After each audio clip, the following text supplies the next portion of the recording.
Nokia's X line of forked Android handsets, which I said all along was a dead duck waddling, has been canned in the latest shifts at Nokia's new owners Microsoft, the idea being to let Windows Phone extend right down to the low end with even £50 plus handsets. There's plenty more canned too, including 18,000 jobs. Gulp. The savagery is either going to be the saviour of Microsoft and Windows Phone or the downfall. Jury's out. Look, I get it, this is the phone show, not the smartwatch show, but the latter do hook up very tightly with our smartphones. I did do a spot on the Pebble a while back, so many have asked me for my thoughts on Android Wear in general, and the LG G Watch in particular.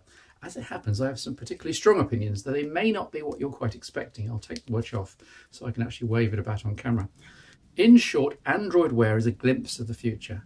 Again, returning to my vision of the future many years ago in Phone Show Chat 154, using voice for an awful lot of things, in this case with the watch as mouthpiece and the smartphone as the brain, is potentially a huge time saver, even if no one wants to be sat next to you on the train while acting this way. For example, navigate to Bracknell.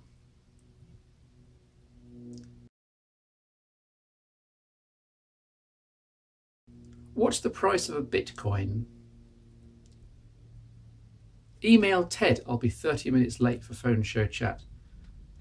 All with the phone safely tucked away. You can't deny that this is all sci-fi cool. You can even now get a Star Trek Next Generation LCARS interface. In addition, there are the usual notifications that you saw me demonstrate with the older Pebble watch, letting the smartwatch surface things from the phone that you might not want to pull the phone out for. Reminders, new texts and emails, basic music control, that sort of thing. However, we're not there yet. Let me use an analogy for smartphone old-timers. The Pebble is Symbian, designed from a previous age, relatively simple, energy efficient, with impressive battery life driven by hardware buttons, but ultimately limited. An Android Wear is the first Apple iPhone, glamorous and demonstrably incomplete, but offering a glimpse of a world where everything is easier, touch-driven and more colourful. And this is exactly where we're at. The LG G Watch here, in for review, is quite clearly first generation hardware. The screen is backlit LCD that's inefficient and can't be seen outside if the sun's shining. Why on earth wasn't an old school transflective LCD used instead? The battery life as a result is only a day and a half at most, so might as well be considered just a day.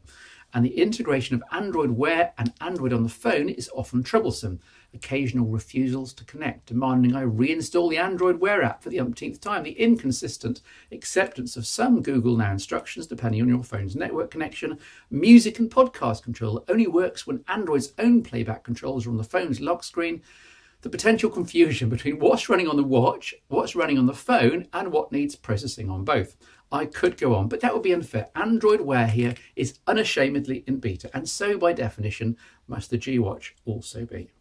As a day-to-day companion for real-world use mid-2014, the Pebble still has the edge with its great visibility and a week's use on a single charge, but it's clear that Android Wear is in a different league in terms of ambition. Look past the G Watch, which is a bit of a geek toy at the end of the day. Look to Android Wear hardware in general, with a much more outdoors-friendly screen perhaps, a bigger battery. Look to mature connection software and a fully stocked watch app store, all of which should happen by the end of 2014. And it's clear then that we'll have something worth strapping on every day. Something of a bittersweet review, this one, in light of recent news about Microsoft and Nokia making huge layoffs and canning all the Series 40 and X phones. But the 930, the Lumia 930, is newly out and a flagship in its own right. So let's dive in with its unique selling point. It turns out the 930 doesn't have one. The 1080p screen, smaller than the 1520s and Pentile. The 1/2.5-inch sensitive camera is less capable than the 1020's huge unit. It's heavier than the 925, but you get the idea. It's also a lot more expensive than quite a few extremely capable competing Android smartphones, not least the LG G2 and Google Nexus 5. But having said all of that, the 930 is still a very capable all-round smartphone, and at £430 SIM-free in the UK, and with pay-as-you-go deals now up to £100 less than that. At least it's not stupidly priced. Inside the new aluminium iPhone 4 style frame are the latest chipsets for Windows Phone based on the Snapdragon 800. 32 gigabytes of main storage, the 20 megapixel PureView camera from the 1520, and Qi wireless charging. You do get quite a bit for your money, not least the outrageous, and I mean outrageous, back colour, if you so choose. A glowing green is also another option, or you can go for the boring black. Under the hood, Windows Phone 8.1 and Lumia Cyan are shipped out of the box, though as with the Lumia 630 that I already covered in Phone Show 229, Microsoft and Nokia haven't joined all the dots up yet, and there are quite a few loose ends that need filling with software updates. More surprisingly, there are fundamental UI issues too, such as the tearing across the pen tile screen when you swipe between displays, as here in the app list text, or the very low-res renders of web page photos in Internet Explorer.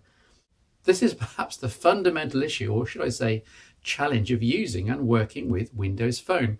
At every turn there's something new that's not actually finished. I've never envied Microsoft's task at catching up with Android. I do think it's almost there now that the latter has slowed down in the last year or so, but not quite. Added to hardware that's good here, but not stunning, we end up looking forward to the next generation of Windows Phone kit again. Which is not to say that if you pick up the Lumia 930 you won't be happy. Aside from the small display issues mentioned above, there's almost nothing missing here, from software loadout with the usual worldwide HERE maps and Office as standouts, the usual Nokia camera excellence, even a podcast client included out of the box in 8.1, to the Android-like drop-down action center, to the super customizable start screen. The only things missing are the usual Google-centric apps like YouTube, Google Plus and Maps. And if you wanted these so badly, you'd probably be using Android anyway. Oh yes, there is one thing missing.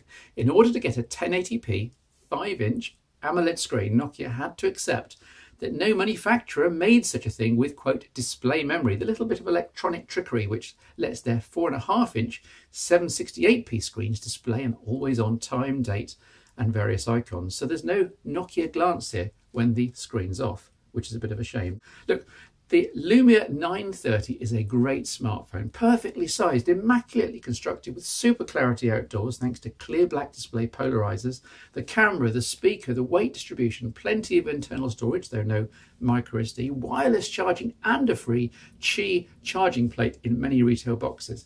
Once the initial bugs have been fixed, its greatest sin, if any, will be that it's not that much of a leap over the much older existing Lumia 920 and 925. Anyone coming up to upgrade time will consider it anyway, and you will get a spec bump, but I'd argue it's not a shoo-in for anyone else. Will the Lumia 930 stay afloat in the turbulent seas of 2014? Maybe. At least you won't miss its phosphorescent orange or green back cover bobbing up and down. And that's it for the Phone Show, for a month at least. As usual, after bunching up shows through June and July, I'm taking a well-earned break in the school holidays through August. The weekly Phone Show chat podcast will carry on mostly, but the rest of the time expect to find me on a beach somewhere eating a large ice cream. I'll return in September with more video goodness.